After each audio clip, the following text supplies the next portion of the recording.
সংবাদ পাওয়ার সাথে সাথে আমরা ফায়ার সার্ভিসকে সংবাদ দেই যে ভাই অমুক এলাকায় আগুন লাগছে, তাড়াতাড়ি ফায়ার সার্ভিসের গাড়ি পাঠান। ওয়াসাকে খবর দেই, তারপরে পুলিশকে খবর দেই।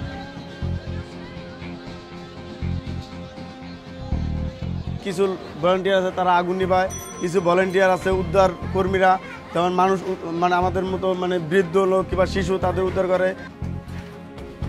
আমরা মহিলারা যারা আছি আইসা যতটুকু সম্ভব মানে শিশু এবং বয়স্ক মহিলা যারা, তাদেরকে আমরা নিরাপত্তা স্থানে নিয়ে রাখার জন্য আর কি চেষ্টা করি।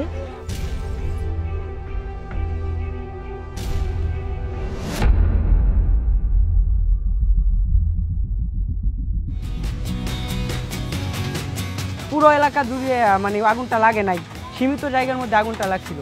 আর তারপরেও মানে শুধু যাদের আগুন লাগছিল তারা না, মানে সবাই আগায় আসছে আগুন নিবানোর জন্য।